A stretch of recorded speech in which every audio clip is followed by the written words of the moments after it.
अगर शमशान में सबसे ज़्यादा डर मुर्दों से होता तो रात में वहाँ काम करने वाला आज जिंदा नहीं होता। ये कहानी है उस रात की जब शमशान भी डर गया था। इस शहर के बाहर जंगल से सटा हुआ एक बहुत पुराना शमशान है। लोग दिन में आते हैं, रोते हैं, जलाते हैं और चले जाते हैं।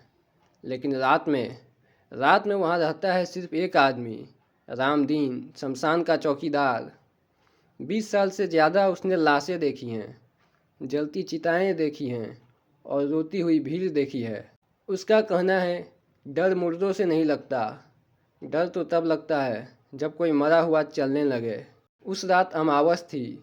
अमावस में चांद नहीं थी, हवा रुक रुक कर चल रही थी और चिताओं की आग अजीब तरह से कांप रही थी। रात के 2:17 बजे रामदीन ने सुना पायल की आवाज़। वो चौंका। शमशान में औरतें नहीं आती और रात में तो बिल्कुल नहीं। उसने टॉर्च उठाई और आवाज़ की तरफ बढ़ा। चिता के पास एक परछाई खड़ी थी, लंबे खुले बाल, सफ़ेद कपड़े और पायल की हल्की आवाज़। रामदीन ने बोला, कौन है वहाँ? परछाई ने धीरे धीरे गर्दन मोड़ी, पर उसका चेहरा आग की रोशनी में भी दिख नहीं रहा था। अचानक वो परछाई जलती चिता के पास गई और आग ने उसे छुआ ही नहीं। रामदीन के हाथ कांपने लगे, हवा तेज हो गई, पेड़ चरमराने लगे और चिताओं की आग एक एक कर कर बुझने लगी।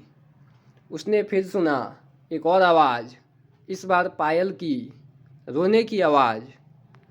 औरत की आवाज़ जो फुसफुसा रही थी, मुझे जलाया गया था, मैं मरी नहीं थी।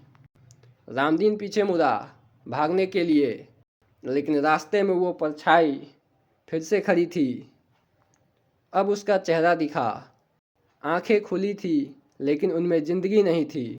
और वो बोली, जिस दिन मुझे यहाँ लाए थे सब ने कहा लाश है, लेकिन मेरी सांस चल रही थी।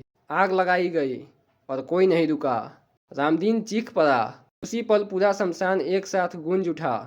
सुबह हुई। लोगों ने देखा रामदीन शमशान के बाहर बेहोश पड़ा था। उसके बाल एक ही रात में सफ़ेद हो चुके थे। उस दिन के बाद रामदीन कभी शमशान नहीं लौटा और आज भी अमावस की रात 2:17 बजे उस शमशान में पायल की आवाज़ आती है। कहते हैं शमशान में भूत नहीं रहते, लेकिन जो जिंदा जलाए गए हों वो कभी शांति से नहीं जाते। अगर आपको ऐसी सच्ची डरावनी कहानियाँ पसंद हैं तो हमारे चैनल को सब्सक्राइब करना मत भूलिएगा।